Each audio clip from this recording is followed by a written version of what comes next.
नमस्कार, आप देख रहे हैं सच हरियाणा हमेशा सच के साथ। आज आईटीआई भिवानी में वित्तीय साक्षरता तथा नशा मुक्त भारत अभियान विषय पर आयोजित हुआ सेमिनार।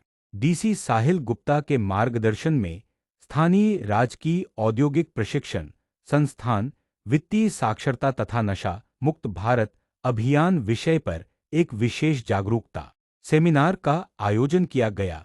सेमिनार में स्टील मैन ऑफ इंडिया नाम से प्रसिद्ध विजेंद्र पहलवान, ब्लॉक युवा समन्वयक अधिकारी कुलदीपक व आरोही फाउंडेशन की परामर्शदाता स्वीटी शर्मा बतौर मुख्य अतिथि उपस्थित हुए। मुझे पता है क्योंकि मैं जब तक इस लाइन में नहीं आई थी ना, तो मुझे भी नहीं पता था। ये अजीब बात नहीं है जब हम जो चीजें हम सीखना नहीं चाहते ना, वो हमें पता ही नहीं होती। कहाँ पे छापे जाते हैं? कौन बताना चाहेगा? हाथ उठाया था अभी अभी किसी ने, बताइए जल्दी जल्दी। कोई बताना चाहता है?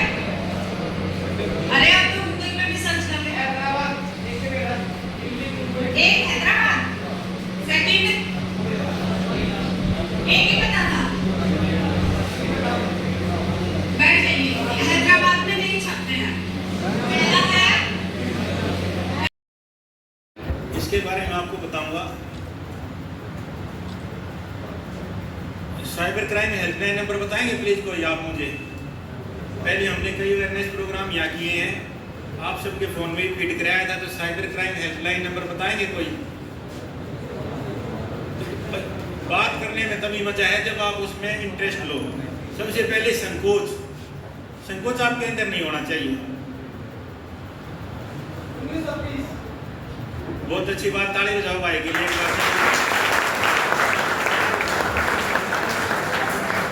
साइबर क्राइम के बारे में आपको बताने का तो तब फायदा है जब हम ये समझे भी साइबर क्राइम है क्या। ये 24 घंटे हम कनेक्टिविटी, एक इंडियन जो साइबर यूजर हम इंटरनेट का यूज करते हैं, उसकी एवरेज जो यूजर आवर्स हैं इंटरनेट यूज करने की, जो उसकी टाइमिंग है वो 17 से 18 घंटे हैं। पूरे वर्ल्ड में टॉप पे हैं हम इंटरनेट यूज करने में। तो जितना हम कनेक्ट रहेंगे उतना ही हमारे साथ फ्रॉड होने का खतरा बना रहता है। अगर हम जागरूक हैं तो हम बच जाएंगे, अगर जागरूक नहीं हैं तो साइबर फ्रॉड होने में बिल्कुल भी देरी नहीं लगती। आज मैं बताऊं आपको हरियाणा की बात बताता हूं, जो डेली डेटा है, जो एक कलेक्शन होता है हमारा 1930 टोल फ्री नंबर है। सबसे पहले तो इसकी फंक्शनिंग क्या है, इसके बारे में पहले भी हमने बहुत आपको विस्तार से बताया कि जैसे ही कोरोना काल के बाद इसको साइबर प्लेटफार्मों को एक्टिवेट किया गया, घर बैठे सुविधाएं दी गई, डिजिटल प्लेटफार्मों को एक्टिवेट किया गया, तो उस समय जो आम साइबर क्राइम की शिकायतें थी ना, उसमें 16% की बढ़ोतरी दर्ज की गई। तो उसके बाद ये एक अलार्मिंग सिचुएशन थी, चुनौती थी सरकार के लिए। तो हमारे पास एक उदाहरण था कि जैसे कोरोना में हमने अच्छा काम किया, सरकार ने योजनाएं बनाई, अधिकारियों ने लागू किया और समाज ने सहयोग किया, तो कोरोना को हमने सबसे पहले विकसित देशों से पहले हराया। इसी तरह से इसमें इसी मंशा के साथ साइबर प्लेटफार्म तैयार किया गया 1930 cyber crime toll free number. पहले 1556 था ये, फिर एक आसान नंबर दिया गया, 1556 बड़ा डिफिकल्ट था। 1930 एक राष्ट्रीय स्तर पर एक कंट्रोल रूम बनाया गया, उसके अंदर सभी स्टेट और हमारे जो केंद्र शासित प्रदेश हैं वो ऐड किए गए। उसके बाद जो डिस्ट्रिक्ट्स हैं हमारे सभी डिस्ट्रिक्ट में, हर एक डिस्ट्रिक्ट में इंडिया में 764 डिस्ट्रिक्ट हैं, तो साइबर पुलिस स्टेशन एस्टेब्लिश है, उसको लिंक किया गया। अब जैसे ही 1930 में आप कॉल करते हो, हमारे पास शिकायतें आ जाती हैं और उसके अंदर तुरंत काम होना शुरू हो जाता है। उसके अंदर सभी प्लेटफॉर्म जुड़े हैं, उसके अंदर हमारी डी जुड़ी, हमारी सीबीआई जुड़ी हुई है, हमारे पुलिस ऑफिसर जुड़े, हमारे सभी बैंकिंग के नोडल ऑफिसर जुड़े हुए हैं। आम बैंक 9 से 5 काम करता है, लेकिन साइबर क्रिमिनल्स पे जो नोडल ऑफिसर काम करते हैं वो राउंड टू क्लॉक काम करते हैं। आज हरियाणा में जो टोल्स आई साइबर क्रिमिनल्स की, रेड जोन में हरियाणा, मैं आपको बताना चाहूँगा साइबर क्राइम की जो शुरुआत हुई थी जामताड़ा, झारखंड से हुई थी। बिहार और झारखंड का एक डिस्ट्रिक्ट बॉर्डर है, वहाँ साइबर क्राइम की शुरुआत है। उसके बाद अगर दूसरा प्रदेश में कोई स्थान है तो वो हमारा मेवात, पुराना मेवात जिसको कहते हैं, उसके अंदर अपना पलवल जिले के कुछ तहसीलें हैं, नूह जिला है, मथुरा, अलवर और भरतपुर, ये पुराना मेवात है। अब ये टॉप पे है साइबर क्राइम में। तो इसलिए हमें सबसे ज़्यादा इसमें जागरूक रहने की आवश्यकता है। आज जो शिकायत आई 4095 कॉल्स आई हरियाणा वालों के पास, 4095 एक दिन की कॉल है, और जो कंप्लेंट दर्ज हुई 338, आज पोर्टल पे 338 शिकायतें आई हैं पिछले 24 घंटे में साइबर क्राइम की, और 1,53,00,000 रुपये इसमें फ्रॉड हुआ लोगों के साथ। 1,23,000 रुपये बयानी में फ्रॉड हुआ है, 8 शिकायतें आई हैं। तो इसको हमारे सरकार ने, हमारे डीजीपी साहब ने इसको बड़ी गंभीरता से लिया। पिछले 3-4 साल से आप देखते हो लगातार साइबर क्राइम अवेयरनेस प्रोग्राम चलते रहते हैं, और हमें भी दक्ष किया गया, हमारे भी कोर्सेज चलते रहते हैं। तो 1,53,09,000 में से 1,05,73,200 रुपये को हमने होल्ड करा दिया, यानी इतने पैसे पब्लिक के बचा लिए। इस पे चाहो तो आप ताली बजा सकते हो।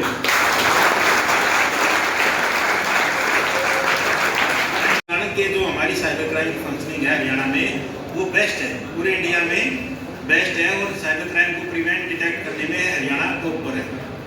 उसी का नतीजा है कि इतने पैसे को हमने होल्ड कर दिया। होल्ड करने का मतलब ये साइबर क्राइम इसको क्रिमिनल इसको यूज नहीं कर पाएंगे, और एक ड्यू प्रोसेस में वो वापस आपके खातों में आ जाएगा।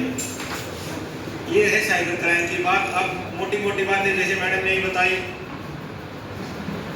आज मेरे पास 2 चीज़ें जरूरी हैं। मेरे पास आपकी ईमेल आईडी हो, और मेरे पास आपका मोबाइल नंबर हो। यदि दोनों मेरे पास हैं तो मैं किसी के भी खाते में आराम से एक्सेस कर सकता हूँ।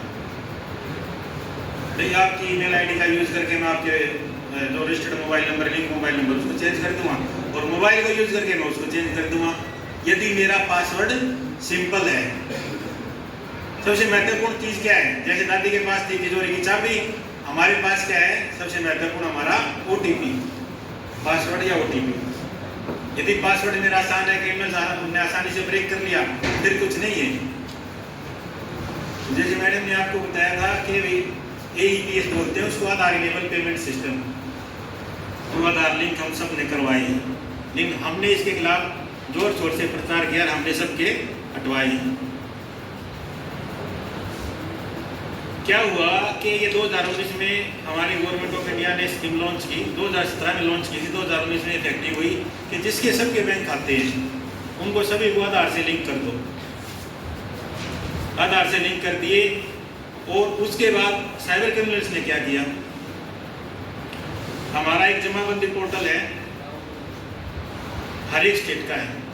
जमाबंदी पोर्टल पे क्या था कि हर एक आदमी जिसने सेल डीड की है, जमीन खरीदी है, जमीन बेची है, उस पर उसका आधार नंबर भी होता है, उसके अंगूठे के निशान होते हैं। उन्होंने उसको एक्सेस शुरू कर दिया कि उस पर कोई रिस्ट्रिक्शन नहीं थी। 2023-24 की बात बताता हूँ, बहुत बड़े पोर्ट से, हम नेपाल पोर्ट से, बिहार से वहाँ लेके आए थे, उसमें मेरी कोलकाता में पोस्टिंग थी। उन्होंने क्या किया, वहाँ से अंगूठे के निशान उठाए, सेल डीड को डाउनलोड किया, उसको उनको आधार नंबर मिल गया, और फिंगरप्रिंट्स मिल गए।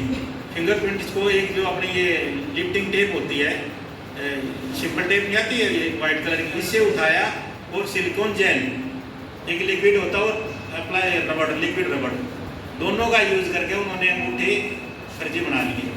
हमारे टीचर्स भी बनाते हैं मेवात में, वो अपनी माइंड मत करना, वो हाजिरी बचाने के लिए वो बना लेते हैं। मेवात में जो टीचर्स हैं वो कम जाते हैं थोड़ा, तो अंगूठे से बचने के लिए इस तरह का काम कर देते हैं।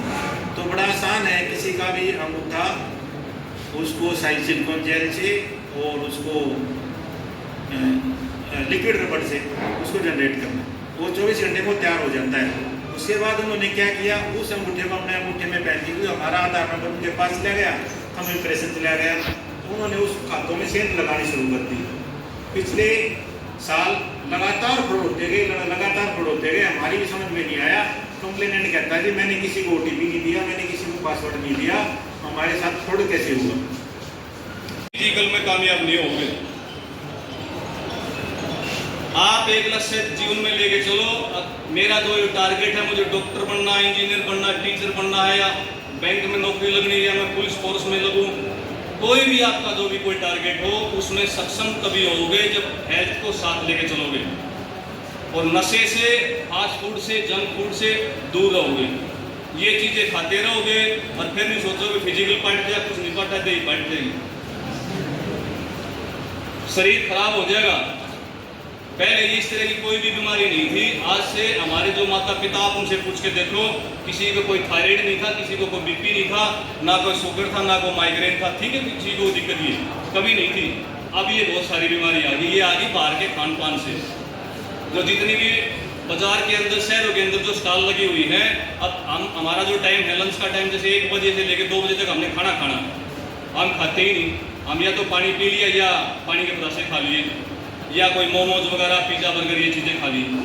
इससे हमारा इम्यूनिटी सिस्टम कमज़ोर हो जाता है, हमारा शरीर ग्रोथ नहीं कर पाता, हाइट रुक जाती है, आँखों की रोशनी कम हो जाती है, शरीर के अंदर वीकनेस आ जाती है, चक्कर आता है। अभी सर कह रहे थे ना, कोई मतलब किसी की अगर जो फिजिकल के लिए क्लियर वो करें तो किसी की चेस्ट सही नहीं उतरेगी। तो एग्जाम्पल यही है कि आप इसकी तरफ ध्यान ही नहीं दे रहे, हेल्थ की तरफ, हेल्थ को इग्नोर कर रहे हो, फास्ट फूड, जंक फूड का ज़्यादा प्रयोग कर रहे हो। तो इन चीज़ों का त्याग करके आप 1 घंटा डेली अपने शरीर के लिए दो।